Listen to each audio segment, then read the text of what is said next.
రామారావు గారు ఇప్పటికీ ప్రజల గుండెల్లో అలా ఉండిపోయారు. ఆయన చిరంజీవి. ఎవరిని అడిగినా ఎన్టీ రామారావు గారే హీరో. చలనచిత్ర రంగం కోసం కృషి చేసిన ఏకైక నటుడు ఎన్టీఆర్. నటన కోసమే పుట్టిన కారణ జన్ముడు.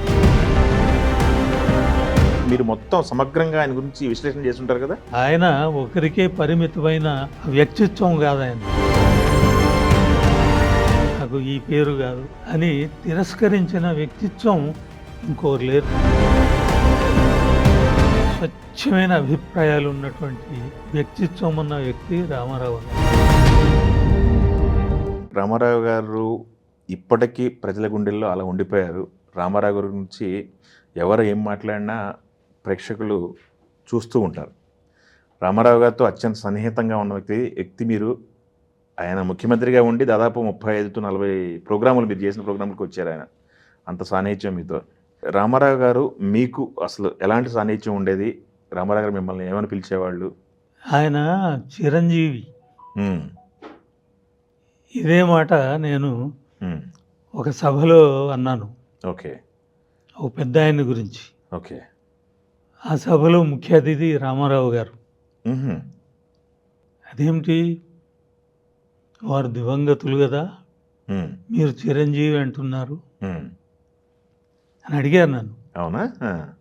నిజమే సార్, ఆయన దివంగతులే, అయినప్పటికీ చిరంజీవి.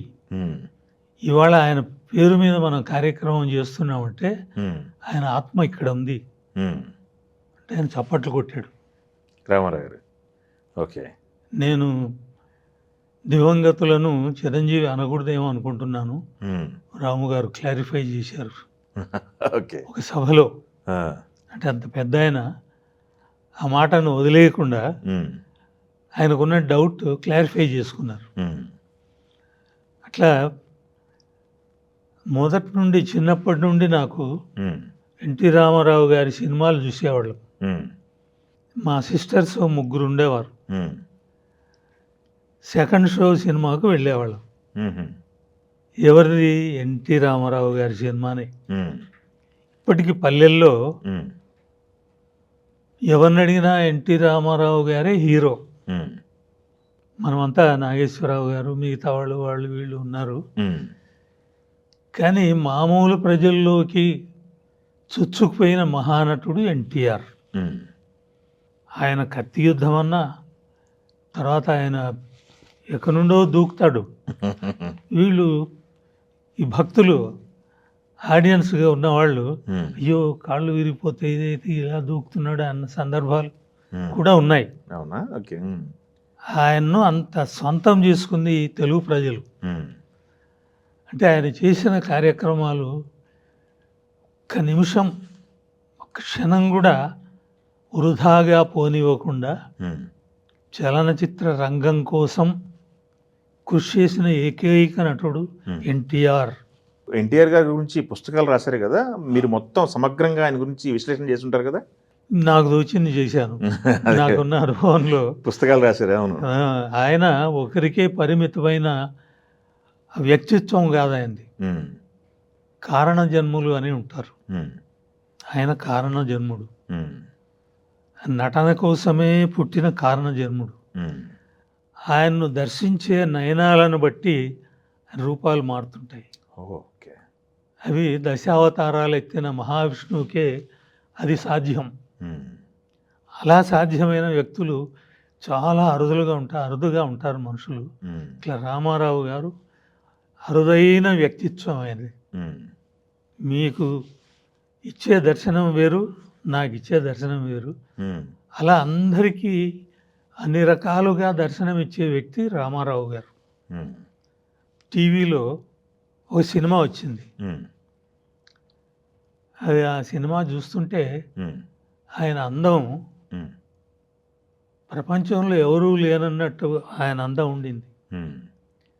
ఏ యాంగిల్లో చూసినా ఆయన కళ్ళు కానీ, ముక్కు కానీ, ముఖము కానీ, జుట్టు కానీ, అభినయం కానీ, చాలామందిని చూస్తాం మనం హీరోలను. అంటే ఆ దృష్టితో చూస్తే ఎన్నో లోపాలు కనిపిస్తాయి మాలాంటి వాళ్ళకు. కానీ ఈయనలో ఒక్క లోపం వెతకడానికి వీల్లేదు. అంత అందగాడు.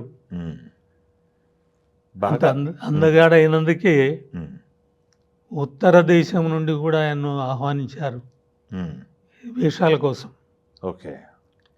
ఎంత అభిమానధనుడు అంటే తెలుగు పట్ల ఆయనకున్న అభిమానం. ఉమ్, నా తెలుగే నాకు ముఖ్యం, ఉమ్, నాకు ఈ పేరు కాదు ఉమ్. అని తిరస్కరించిన వ్యక్తిత్వం ఇంకోరు లేరు.